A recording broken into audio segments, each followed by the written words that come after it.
नमस्कार।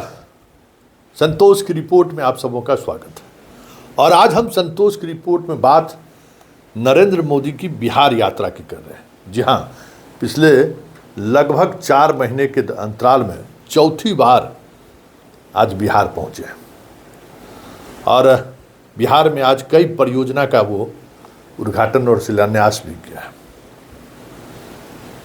चारों यात्रा पर अगर आप गौर करें, इनके हाथों में जमा पूंजी क्या है? नितिन गडकरी का सड़क योजना, कुछ रेलवे का ट्रेन परिचालन, सब कुछ तो अब यही करते हैं। नाम आज भी देखे हैं कि गडकरी साहब का भी है और रेल मंत्री का भी है, लेकिन कहीं तो हम लोग देखे भी नहीं हैं कि भाई इस तरीके से ये लोग भी मंच पर आए हों। क्योंकि सारा ये जो जितना प्रोजेक्ट आज जिसका ये उद्घाटन करने जा रहे हैं, उद्घाटन किए हैं, सब तो NHI और गडकरी के डिपार्टमेंट का है। खैर, आज वो सवाल नहीं है। सवाल यह है कि 35 मिनट 53 सेकंड इन्होंने भाषण दिया। उस 35 मिनट 53 सेकंड के दौरान बिहार को लेकर, बिहार की योजनाओं के पर चर्चा उन्होंने की ही कि 12,000 करोड़ के क्या डेवलपमेंट से, इस सड़क बनने से क्या क्या विकास डेवलपमेंट होगा, ये सारी चर्चाएं तो हुई ही हैं। लेकिन 2 महत्वपूर्ण बिंदु पर ये बात इन्होंने रखा है बिहार के चुनाव के दृष्टिकोण से। ऑपरेशन सिंदूर की तो हवा निकल गई है, अब उस पर जनता आज इन पर ताली भी नहीं बजा रहा था। 2 मुद्दे पर ये जनता का ध्यान खींचने की कोशिश की है। पहला मुद्दा भ्रष्टाचार और दूसरा मुद्दा घुसपैठिए। हालांकि सीधे तौर पर SIR पर इन्होंने कमेंट करने से परहेज किया। स्वाभाविक है, परहेज करना ही होगा, लेकिन इशारे में चर्चा उसी पर उन्होंने किया। इन दोनों वक्तव्य का आज की तारीख में बिहार में मतलब क्या है, उस पर चर्चा करने से पहले पहले हम बात भ्रष्टाचार की कर देते हैं। आज नरेंद्र मोदी ने भ्रष्टाचार पर बड़ी बड़ी बातें कही हैं। चारा घोटाला से लेके कांग्रेस के शासनकाल से लेके अपने 11 वर्षों के शासनकाल में हमारे ऊपर एक भी भ्रष्टाचार का कोई आरोप नहीं लगा है। हमारी सरकार ऐसी सरकार है। बिहार की जनता से बेहतर कौन जानता है कि किसकी सरकार में क्या क्या और क्या मंत्री संतरी से लेके नीचे स्तर के कार्यकर्ता क्या कर रहे हैं। जनता से कुछ छुपी हुई बात है क्या? लेकिन बड़े जरा सुन लीजिए, भ्रष्टाचार पर इसलिए हम बात कर रहे हैं कि बिहार में ये भ्रष्टाचार पर बोल रहे हैं और इन्हें जानकारी नहीं है कि यहाँ इनके 2 प्रदेश अध्यक्ष और स्वास्थ्य मंत्री पर भ्रष्टाचार के गंभीर आरोप लगे और इस आरोप की जांच विशेष एजेंसियों से की जाए, इसको लेकर भी मांगे उठ रही हैं। तो कहाँ ED और CBI कोई दखल दे रहा है भाई? तो पहले ज़रा सुन लीजिए, क्योंकि अब ये कह रहे हैं कि माहौल बना रहे हैं। भाई 2014 से लेके अभी तक 2025 तक में 11 वर्षों में 195 रेड इन्होंने किया है ED और भ्रष्टाचार के खिलाफ, जिसमें 175 से अधिक रेड विपक्ष के नेताओं के यहाँ हुआ है। इनके जो मंत्री बिहार में हैं सब रामराज हरिश्चंद्र है क्या है?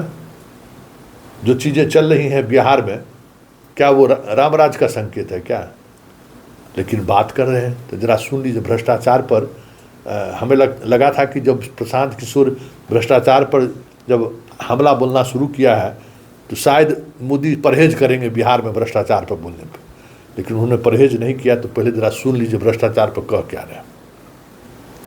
NDA सरकार भ्रष्टाचार के खिलाफ एक ऐसा कानून लाई है जिसके दायरे में देश का प्रधानमंत्री भी है। इस कानून में मुख्यमंत्री और मंत्रियों को भी शामिल किया गया है। जब ये कानून बन जाएगा तो प्रधानमंत्री हो या मुख्यमंत्री या फिर कोई भी मंत्री, उसे गिरफ्तारी के 30 दिन के अंदर जमानत लेनी होगी और अगर जमानत नहीं मिली तो 31वें दिन उसे कुर्सी छोड़नी पड़ेगी।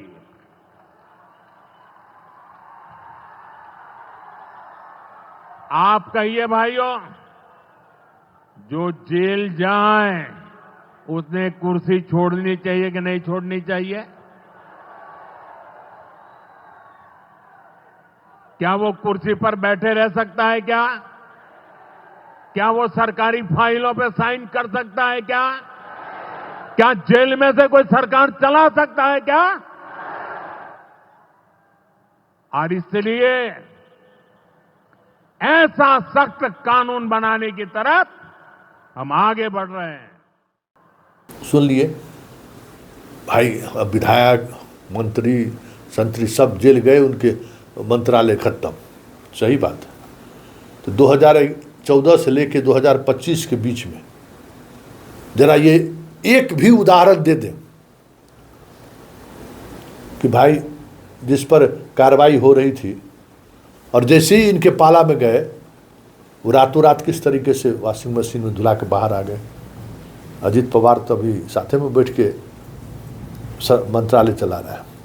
विश्वकर्मा है, विश्व शर्मा देख ही रहे हैं, रघुवर दास एक है, सीरीज लग जाएगा। लेकिन अब पब्लिक को ये बेवकूफ़ समझते हैं, सोचते हैं कि हम जो कह देंगे सब पब्लिक मेरा मान लेगा। तो यही भ्रष्टाचार को लेकर इनका कमिटमेंट है। और दूसरी बात इन्होंने घुसपैठिया को लेकर कहा है, उस पर हम चर्चा करने से पहले जरा एक बात कहें कि 2014 से 2025 अभी है, मतलब 11 वर्षों से केंद्र में इनकी सरकार है। और बिहार में 2000 से 12, 15 से 17 2 बरस उधर, 1 बरस से 3 बरस, मतलब 3 बरस इधर आरजेडी की सरकार रही है। बाकी जितने 15 से जोड़ लीजिए, 10 साल में 3 से 7 साल तो इनकी सरकार रही है।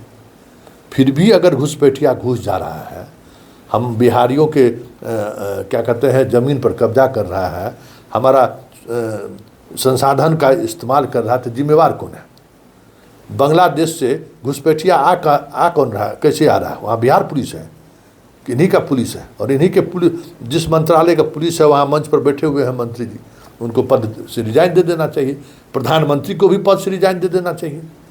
या फिर बताइए देश की जनता को कि इस घुसपैठिए से, धर्मांतरण से, इस देश की मुक्ति के लिए आपको कितने बरस का सत्ता चाहिए? उतना बरस लोग दे देगा, आप ख़त्म कर दीजिए। जब 11 बरस में जब ये ख़त्म नहीं हुआ तो बिहार को बेवकूफ़ समझते हैं क्या?